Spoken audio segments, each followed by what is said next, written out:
بسم اللہ الرحمن الرحیم۔ السلام علیکم۔ ایک مرتبہ دو دوست وقت کے عظیم فلسفی دیوجانس کلبی کے سامنے حاضر ہو گئے۔ دیوجانس کلبی 2500 سال قبل یونان کا ایک ایسا عظیم فلسفی تھا جس کی سوچ نے آنے والے زمانوں کے ذہنوں پر گہرے اثرات مرتب کیے۔ یہ درویشی اور ایمان کی ان حدوں تک پہنچ چکا تھا جہاں انسان کو پانی پینے کا پیالہ بھی عیاشی اور اسراف محسوس ہونے لگتا ہے۔ دیوجانس کلبی عین جوانی میں یہ راز پا گیا، دنیا کی ہر چیز مایا ہے اور انسانی زندگی میں اس کی کوئی حیثیت نہیں۔ اس نے گھر بار چھوڑا، وہ عزیز رشتہ داروں اور دوستوں کے بوجھ سے آزاد ہوا اور آخر میں اس نے سماج کو بھی تیاگ دیا۔ اس نے خدا کی زمین کو بستر اور آسمان کو اپنا لحاف بنایا۔ اس کا زیادہ تر وقت ایتھنز کے مضافات میں گزرتا تھا۔ وہ زندگی کے آخری حصے میں مذہب کی بندش سے بھی آزاد ہو گیا۔ اس کا خیال تھا کہ متولیوں نے مذہب کو تجارت بنا دیا ہے اور وہ اس تجارت کو تسلیم کرنے کے لیے تیار نہیں۔ وہ لا تعلق، گستاخ اور کھردرا انسان تھا، مگر لوگ اس کے باوجود اس کا پیچھا کرتے رہتے تھے۔ یہ اسے جنگلوں، میدانوں، ویرانوں اور ندیوں پر تلاش کر لیتے تھے۔ وہ لوگوں سے بھاگتا تھا مگر علم اور دانش کے متولے اسے گھیر کر بیٹھ جاتے تھے۔ وہ جب تک تھک نہیں جاتا تھا، لوگ علم کے موتی چنتے رہتے تھے۔ ایک دن عجیب واقعہ پیش آیا۔ ایتھنز کے دو دوست اس کے پاس آئے۔ ایک دوست انتہائی امیر تھا، اس کے تجارتی قافلے سینٹرل یورپ سے سینٹرل ایشیا تک جاتے تھے۔ وہ تجارتی کشتیوں اور شہر کے مضافات میں وسیع باغوں کا مالک بھی تھا، جبکہ دوسرا دوست غریب تھا۔ وہ نان و نفقہ چلانے کے لیے کندھے پر چمڑے کی مشک رکھ کر گھر گھر پانی بیچتا تھا۔ دنیا میں واٹر سپلائی سے قبل پینے کا پانی تجارت ہوتا تھا۔ شہروں اور قصبوں میں ہزاروں ماشکی ہوتے تھے۔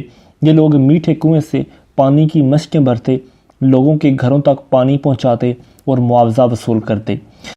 میونسپل کمیٹیوں نے بھی ماشکی رکھے ہوئے ہوتے تھے۔ یہ لوگ راستوں کی گرد بٹھانے کے لیے گلیوں اور سڑکوں پر پانی کا تروکا کرتے تھے۔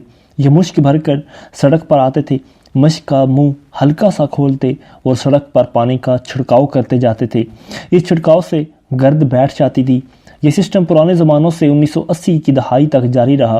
میں نے خود اپنی آنکھوں سے ماشکی دیکھے، مگر معاشرے کی دوسری مثبت روایات کی طرح ماشکی بھی اب ماضی کا حصہ بن چکے ہیں، اور مجھے یقین ہے کہ آج کے نوجوانوں کے لیے مشک اور ماشکی دونوں لفظ اجنبی ہوں گے۔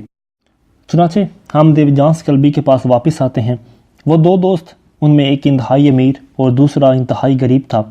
امیر شخص نے کلبی کو اپنا اور اپنے دوست کا تعارف کروایا۔ دیوجانس کلبی نے ان کی طرف دیکھا اور طویل کہا لگایا۔ امیر یونانی نے ہنسنے کی وجہ پوچھی۔ دیوجانس کلبی نے فرمایا، ایک امیر ہے اور دوسرا غریب، دونوں ایک دوسرے کے دوست کیسے ہو سکتے ہیں؟ امیر یونانی نے عرض کیا، اے وقت کے عظیم فلسفی، میں آپ کی بات سمجھ نہیں سکا۔ دیوجانس کلبی نے جواب دیا، امیر دوست کے ہوتے ہوئے اگر دوسرا دوست غریب ہے تو اس کا مطلب ہے کہ امیر شخص بہت گھٹیا ہے اور یہ دل سے اس کو اپنا دوست نہیں سمجھتا۔ امیر یونانی ساکت ہو کر رہ گیا۔ دیوجانس کلبی نے کہا، تم اگر اسے اپنا واقعی دوست سمجھتے ہو تو پھر جاؤ اسے بھی اپنے جیسا امیر بناؤ، میں تمہارے خلوص پر تمہیں مبارکباد پیش کروں گا۔ وہ شخص رکا، اس نے غریب دوست کا ہاتھ پکڑا اور ایتھنز واپس چلا گیا۔ دیوجانس کلبی کا تجزیہ ایک حد تک درست تھا اور دوسری حد تک غلط۔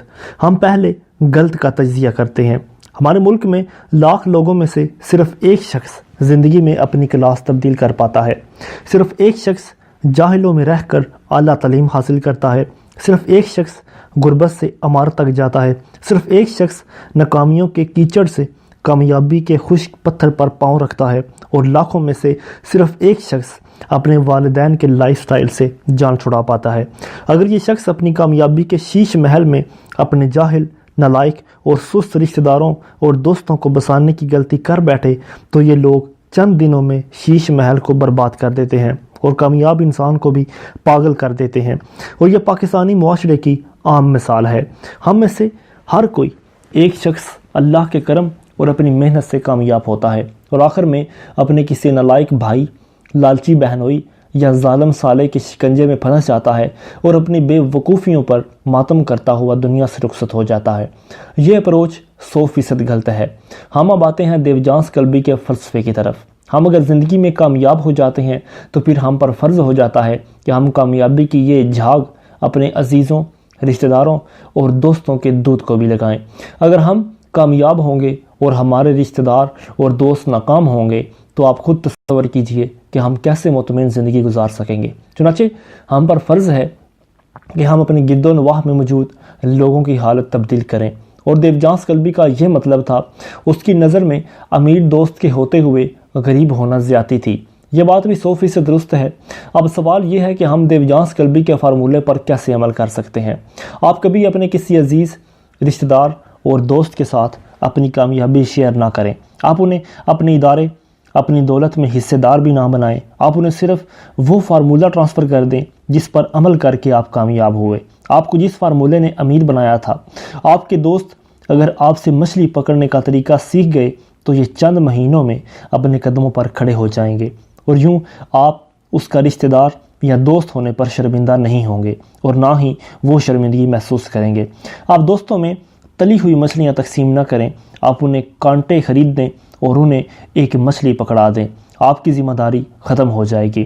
آپ کو اگر اپنے دوستوں اور رشتہ داروں میں سیکھنے کا پوٹینشیل دکھائی نہ دے تو آپ ان کی اولاد پر توجہ دیں۔ آپ کو ان میں سے کوئی نہ کوئی ہونہار بچہ مل جائے گا، آپ اس کی مدد کریں، اسے پڑھائیں، لکھائیں اور سکھائیں، وہ اپنے خاندان کا بوجھ اٹھا لے گا، اور یوں آپ کا حق، دوستی کا حق ادا ہو جائے گا۔ آپ دیوجانس کلبی کے فکر کو اپنے ذہن میں رکھیں اور اپنی زندگی کو پرسکون گزاریں۔